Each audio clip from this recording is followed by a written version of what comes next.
Many learners say English is too fast. They hear words, but they do not understand. That's why today's video is slow English listening. Clear words, short sentences, step by step. And the story? Beethoven, the deaf composer who changed music. A boy from Germany who became one of the greatest composers in history, even when he lost his hearing. By the end, you will understand more English and feel inspired. Subscribe now and let's begin the story of Ludwig van Beethoven. Our story begins in 1770, in a small city called Bonn, Germany. A baby boy was born. His name was Ludwig van Beethoven. Ludwig lived with his mother Maria, his father Johann, and his two younger brothers. The Beethoven family was not rich. They lived in a small house. Life was hard. Johann Beethoven was a musician. He played piano and violin. He sang in the church. But Johann had a problem. He drank too much alcohol. When he drank, he became angry. Johann wanted his son to be famous. He wanted Ludwig to make money with music. "You will be the next Mozart," Johann said to little Ludwig. When Ludwig was 4 years old, his father started teaching him piano. Every day, Ludwig had to practice, for hours and hours. If Ludwig made a mistake, his father shouted. Sometimes Johann hit him. "Play again," Johann said. "Do it perfectly." Little Ludwig was scared, but he loved music. When Ludwig played piano, something magic happened. Beautiful sounds came from his fingers. The neighbors stopped to listen. "This boy is special," they said. Ludwig also learned violin. His grandfather, also named Ludwig, helped him. His grandfather was kind. He was different from his father. "Music comes from the heart," his grandfather said. "Feel the music, Ludwig." At age 7, Ludwig gave his first concert. People came to listen. Ludwig was very small. He needed a box to reach the piano keys. But when he played, everyone was quiet. The music was beautiful. "This child is a genius," people said. Johann was happy. He saw money in his son's talent. But Ludwig was tired. He wanted to play with other children. He wanted to be normal. Instead, he practiced piano every day. Music became his world. At night, when everyone slept, Ludwig played quietly. He created his own music. In his heart, Ludwig knew something. Music was not just his job. Music was his life. The young boy from Bonn had a dream. He wanted to write music that touched people's hearts. But Ludwig didn't know what was waiting for him. Great success, and great pain too. His journey was just beginning. When Ludwig was 17, something wonderful happened. A rich man in Bonn heard him play. "This boy must go to Vienna," he said. Vienna was the music capital of Europe. The best musicians lived there. In 1787, Ludwig traveled to Vienna for the first time. Vienna was big and beautiful. Ludwig had never seen such a city. Ludwig wanted to meet Wolfgang Amadeus Mozart. Mozart was the most famous composer in the world. Ludwig played piano for Mozart. Mozart listened carefully. "This young man will make noise in the world someday," Mozart said. But Ludwig's visit was short. His mother became very sick. Ludwig returned to Bonn quickly. His mother died soon after. Ludwig was heartbroken. His mother was the only person who truly loved him. Now Ludwig had to take care of his family. His father drank more and more. Ludwig worked hard. He gave piano lessons. He played in concerts. But Ludwig never forgot Vienna. He dreamed of returning. In 1792, his dream came true. Ludwig moved to Vienna permanently. He was 22 years old. ready to conquer the music world. In Vienna, Ludwig studied with Joseph Haydn. Haydn was a great composer. Ludwig has talent, Haydn said, but he is stubborn. He wants to do everything his way. Ludwig was different from other students. He didn't follow all the rules. He created new sounds, new ways to write music. Some teachers liked this. Others thought Ludwig was too rebellious, but Ludwig didn't care. He believed in his music. Soon, Ludwig became famous in Vienna. Rich people invited him to their parties. Ludwig played piano at elegant dinners. People loved his music. Beethoven is a genius, they said. His music has so much emotion. Ludwig also started composing seriously. He wrote his first symphony. Music publishers wanted his compositions. They paid him good money. For the first time in his life, Ludwig was financially comfortable. He moved to a nice apartment. He bought good clothes. Ludwig was confident. He walked proudly through Vienna's streets. Other musicians respected him, even older, more experienced composers. Ludwig felt successful. His childhood dreams were coming true. He wrote letters to friends in Bonn. "Vienna loves me," he wrote. Ludwig performed in the best concert halls. Audiences cheered for him. He was becoming one of Europe's most celebrated musicians. But Ludwig was still young. He was ambitious. He wanted more. He wanted to write music that would last forever. Little did Ludwig know, his greatest challenge was approaching, something that would test his strength like never before. By 1800, Ludwig van Beethoven was one of Europe's most famous musicians. He had composed 2 symphonies, many piano pieces, beautiful chamber music. Concert halls were always full when Beethoven performed. Rich families fought to have him play at their parties. Beethoven was proud and confident, maybe too confident. "I am not your servant," he told aristocrats. "I am an artist." This was unusual. Most musicians were polite to rich people, but Beethoven was different. He believed artists should be respected. Beethoven worked hard every day. He composed music in the morning. In the afternoon, he walked through Vienna. He always carried paper and pencil. When musical ideas came to his mind, he wrote them down immediately. Beethoven was messy. His apartment was always disorganized, papers everywhere, coffee stains on his desk, clothes on the floor. But his music was perfect. Every note was in the right place. In 1801, Beethoven started working on his 3rd symphony. This symphony was different, longer, more powerful, more emotional.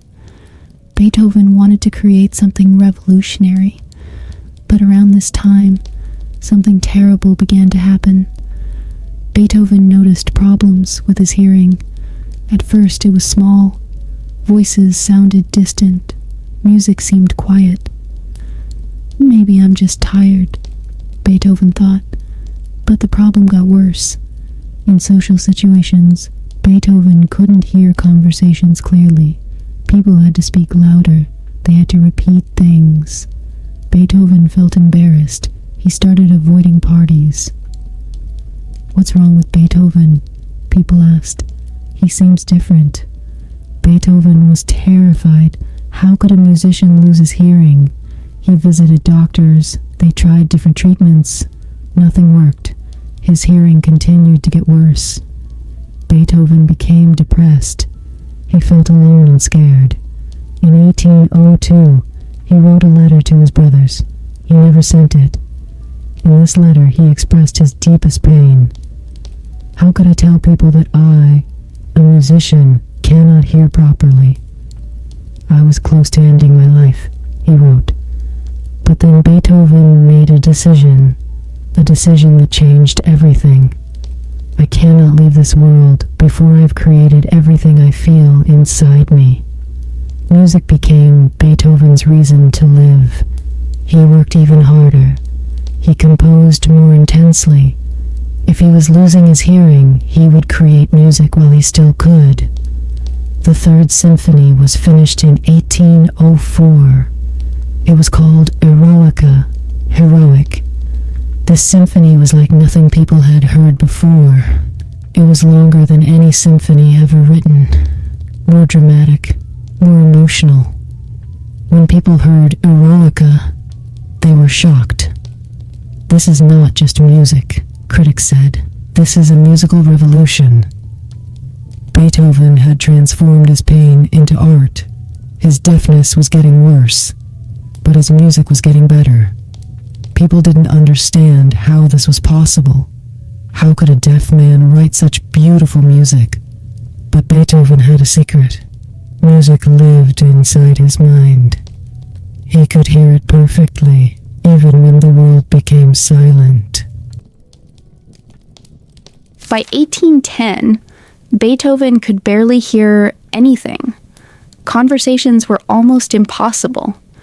He carried a notebook everywhere.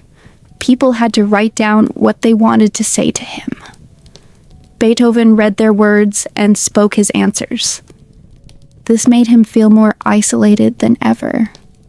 Going to concerts became painful. He could see the musicians playing, but heard almost nothing. Sometimes Beethoven conducted his own music. He couldn't hear if the orchestra was playing correctly. Musicians learned to watch him carefully. They ignored his strange conducting. But something amazing happened during these difficult years. Beethoven's music became even more beautiful, even more powerful. In 1808, he finished his Fifth Symphony. The Fifth Symphony starts with 4 famous notes. Da da da da. This is how destiny knocks at the door, Beethoven explained. The symphony represents struggle and victory, darkness and light. It was Beethoven's own story in music. People loved the Fifth Symphony immediately. Even today, everyone knows these opening notes. In 1812, Beethoven fell in love with a woman. He wrote her passionate letters. He called her his immortal beloved. But the relationship was impossible. She was married to another man. Beethoven never found true love. He never married. He had no children. Music was his only companion. During these years, Beethoven composed his most famous piano piece, für Elise, a simple but beautiful melody. Today, every piano student learns für Elise. Beethoven also wrote the Emperor Concerto, majestic and grand. Each composition showed different emotions: joy, sadness, hope, despair. But Beethoven's greatest challenge was still coming. By 1815, he was completely deaf. He lived in total silence. Imagine it, a musician who cannot hear music. But Beethoven didn't give up. He had a special piano built, with extra strong hammers. When he played, he could feel the vibrations through his body. Beethoven put his ear directly on the piano. Sometimes he could sense the sound. He also composed without playing, just with his mind. All the music existed perfectly in his imagination. In 1824, Beethoven finished his Ninth Symphony. This was his masterpiece, his greatest achievement. The Ninth Symphony is very long, about 65 minutes. The last movement includes singers. They sing words about joy and brotherhood. All men shall become brothers, the singers proclaim. This was Beethoven's message to the world: unity, peace, love.